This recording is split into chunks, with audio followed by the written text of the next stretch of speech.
الرحمن الرحیم اینا ما تکونو جہاں کہیں تم ہو یدرککم الموت آ جائے گی تمہیں موت. ضروری نہیں ہے کہ تم اللہ کے راستے میں نکلو تبھی موت آئے. اللہ تعالیٰ نے اس آیت میں فرما دیا کہ تم جہاں کہیں بھی ہوگی تمہیں موت آ جائے گی, پالے گی تم کو موت. وَلَوْ كُنْتُمْ فِي بُرُوجٍ مُشَيَّدَةٍ اگرچہ تم مضبوط قلعوں میں ہو, مضبوط محلات میں بھی ہو تو وہاں پہ بھی موت آ جائے گی. اللہ نے جہاں پہ انسان کی موت لکھی ہے تو وہاں پہ اس کو آ جانی ہے. ٹھیک ہے, وہ ہم نے پڑھا تھا نا, حدیث میں ہم نے پڑھا تھا کہ جب بچہ ابھی ماں کے پیٹ میں ہوتا ہے تو اس وقت اس کی عمر بھی لکھ دی جاتی ہے, اس کا رزق بھی لکھ دیا جاتا ہے. وہ انسان جو ہے اچھا ہوگا یا برا ہوگا وہ بھی لکھ دیا جاتا ہے, خوش قسمت ہوگا بد قسمت ہوگا وہ بھی لکھ دیا جاتا ہے. اور ایک اور چیز لکھ دی جاتی ہے, اس کی موت ہے کہ کس جگہ پہ اس نے مرنا ہے. جس جگہ پہ مرنا ہے انسان کو اس کی موت وہاں پہ کھینچ کے لے جاتی ہے.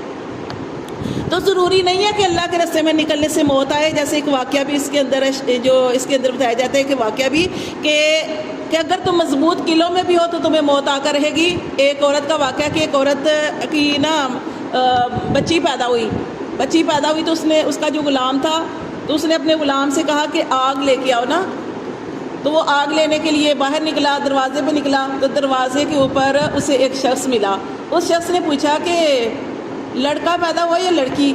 تو اس نے کہا کہ غلام نے کہا جو ان کے گھر نوکر تھا کام کرتا تھا, اس نے کہا کہ لڑکی پیدا ہوئی ہے. تو پھر اس آدمی نے کہا جو دروازے پہ ملا تھا, اس نے کہا کہ یہ جو لڑکی پیدا ہوئی ہے نا یہ بڑی ہو کے نا 100 آدمیوں سے زنا کرے گی, اور 100 آدمیوں سے زنا کرے گی, اور یہ جو لڑکی ہے نا اس گھر کے جو نوکر ہے نا غلام اس کے ساتھ اس کی شادی ہوگی. اور تیسری چیز اس نے بتائی کہ اس کی موت مکڑی سے ہوگی, یعنی مکڑی جو ہے وہ اس کی موت کا ذریعہ بنے گی. یہ 3 چیزیں اس نے بتائی. اب اس نے سوچا کہ حیران تو ہوا, لیکن اس نے یہ کیونکہ اس نے ایک چیز یہ بھی بتائی تھی کہ جو اس گھر میں نوکر کام کرتا ہے اس لڑکی کی شادی اس سے ہوگی. تو یہ ان کے گھر میں غلام تھا, کام کرتا تھا. اب یہ اندر گیا, اس نے چھری پکڑی اور اس بچی کا پیٹ جو تھا پیٹ میں ماری اور سمجھا کہ یہ بچی مر گئی ہے. چھوٹی سی تو تھی, پیدا ہوئی تھی ابھی, وہ سمجھا مر گئی ہے. وہ اس نے چھری ماری اور بھاگ گیا. تو جو ماں تھی نا, ماں نے سوئی کے ساتھ بچی کا پیٹ سی دیا. بچی بچ گئی. بچی جب بچ گئی, وہ اللہ کا حکم پورا ہونا تھا نا, بچی بچ گئی. پھر وہ جو نوکر تھا وہ بھاگا, وہ سمندر پار جو تھا وہ کشتی میں بیٹھا کسی اور جگہ پہ چلا گیا. اچھا کتنے ہی سالوں بعد, کتنے ہی عرصوں بعد وہ واپس آیا. جب وہ واپس آیا تو اس وقت وہ اتنا زیادہ مال و دولت والا ہو چکا تھا نا کہ یہاں پہ غلام تھا لیکن وہاں پہ جا کے وہ اتنا اس نے مال کمایا. تو مال و دولت سمیٹ کے جو بھی تھا وہ سارا کچھ لے کے پھر یہاں پہ آیا, اس بستی میں یہاں پہ آیا. تو آپ کو پتا جب مال دولت انسان کے پاس آ جاتا ہے تو وہ حسن اور سارا کچھ تو ویسے ہی بندہ سیٹ ہو جاتا ہے. اب وہ واپس آیا تو اس نے نا ایک رشتے والی سے کہا کہ میرے لیے کوئی خوبصورت سب سے حسین لڑکی جو ہے وہ تلاش کرو, میرا نکاح اس سے کرواؤ. اب اس وقت جو تھی یہی لڑکی جو تھی نا سب سے زیادہ خوبصورت تھی, اس کے حسن کے چرچے تھے. ٹھیک ہے, یہ بھی جوان ہو چکی تھی. اب رشتہ طے ہو گیا, نکاح ہو گیا دونوں کا نکاح ہو گیا. تو نکاح کے بعد نا وہ لڑکیوں سے پوچھنے لگی کہ میں تو تمہیں نہیں جانتی, مطلب کہاں کے رہنے والے ہو کیا, سارا اسے پوچھنے لگی. تو وہ کہنے لگا کہ ایسے نا میں تو یہاں پہ ہی رہتا تھا. تو ایسے وہ پورا واقعہ سناتا ہے کہ ایک بچی پیدا ہوئی تو میں نے مار کے اسے چلا گیا. تو وہ لڑکی نا فوراً اسے اپنا پیٹ دکھاتی ہے نا, تو وہ کہتی ہے کہ وہ لڑکی تو میں ہی ہوں کہ جس سے تم مار کے گئے تھے, وہ اپنے ٹانکے سارا کچھ دکھا دے. وہ کہتے ہیں اچھا. پھر وہ کہتا ہے اچھا لیکن مجھے تو تم سے بڑی محبت ہے, اب میں تمہیں چھوڑ تو سکتا نہیں ہوں. پھر ایسے کرتا ہوں کہ میں نے تمہارے بارے میں نا ایک اور چیز سنی ہے کہ تمہاری موت جو ہے وہ مکڑی سے ہوگی. تو ایسے کرتا ہوں کہ میں پہلے بھی اس کا بڑا اچھا سا گھر تھا لیکن اس نے کہا کہ نہیں میں اور ایسا گھر بناتا ہوں کہ جس کے اندر کوئی کیڑا مکوڑا تو آ ہی نہ سکے. اس نے بہت اونچا سا محل بنایا, بڑا خوبصورت سا اس کا گھر بنایا. جب گھر بنایا تو ہر طرف سے اس کے اندر کوئی کیڑا مکوڑا تو مطلب اندر داخل ہی نہ ہو. لیکن کیا ہوا کہ ایسے ہی ایک دن دونوں میاں بیوی لیٹے ہوئے تھے تو مرد کی نظر جو تھی نا وہ چھت پہ گئی تو اس نے دیکھا کہ مکڑی ہے. اس نے کہا اپنی بیوی سے کہا دیکھو مکڑی آئی ہے ہمارے گھر. اس نے کہا یہ مکڑی مجھے مارے گی. اس نے اپنے اس وقت جو ان کے گھر میں نوکر تھے تو لڑکی نے کہا کہ یہ مکڑی جو ہے نا اس کو میرے پاس لے کے آؤ, اس سے میں نے خود مارنا. اور آپ کو پتہ مکڑی ہوتی کیا ہے, ٹھیک ہے نا, کچھ بھی نہیں. اس نے کہا اس کو میں ماروں گی. مکڑی جو تھی وہ نوکروں نے لائے اس کے پاس, اس نے نا اپنے جو انگوٹھا ہوتا ہے نا پاؤں کا, اس کے ساتھ اس کو مسل دیا, مار دیا.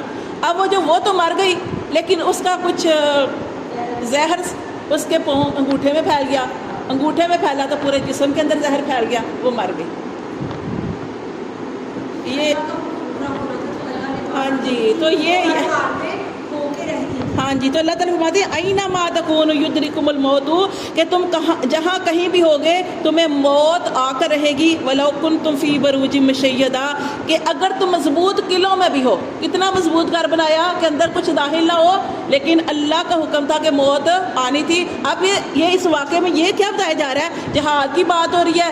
یہاں پہ اللہ نے یہ بات فرمائی. اس کا مطلب ہے کہ اللہ تعالیٰ نے فرمایا کہ تم جہاد میں جانے سے ڈرتے ہو, موت تو تمہیں گھر میں بھی آ سکتی ہے, کہیں بھی آ سکتی ہے.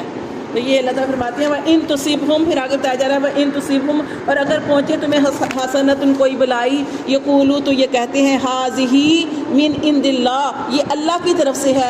وَإِن تُصِبْهُمْ, اور اگر پہنچے ان کو سیئۃ کوئی بھی برائی, یقولوا, وہ کہتے ہیں هَٰذِهِ مِنْ عِنْدِكَ, یہ آپ صلی اللہ علیہ وسلم کی طرف سے ہے. یہ دیکھیں منافقوں کا حال کیا ہے.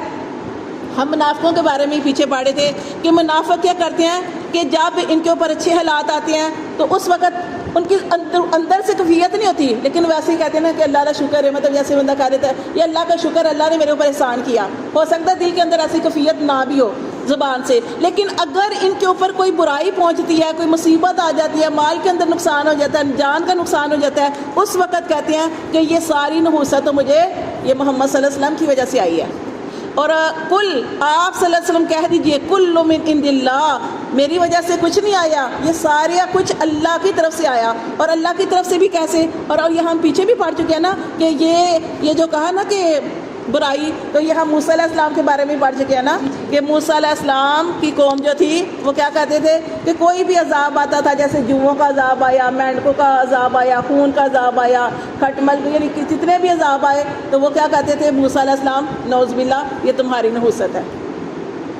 ہم تو اللہ تعالیٰ فرماتے ہیں نحوست کس کی ہوتی ہے؟ اعمال کی. انسان کے اعمال کی نحوست ہوتی ہے جس کی وجہ سے انسان کے اوپر تکلیف آتی ہے. تو یہاں پہ یہ بتایا گیا کہ جب ان کے اوپر کوئی تکلیف پہنچتی ان منافقوں کو تو اس وقت وہ کہتے ہیں کہ یہ ساری تکلیفیں تو ہمیں اسلام قبول کرنے کی وجہ سے آئی ہیں, ہم دین میں داخل ہوئے ہیں اس لیے ہمیں تکلیفیں آئی ہیں, حالانکہ ایمان بھی نہیں تھا, صرف ظاہری ایمان تھا. اللہ فرماتے ہیں کل محمد صلی اللہ علیہ وسلم کل من عند اللہ, ان سے کہہ دیجئے کہ سارا کا سارا اللہ کی طرف سے ہے. فما لہؤلاء القوم, تو کیا ہوا ان قوم کے لوگوں کو, لا یکادون, نہیں قریب, یفقہون, کہ سمجھے حدیثہ کوئی بھی بات.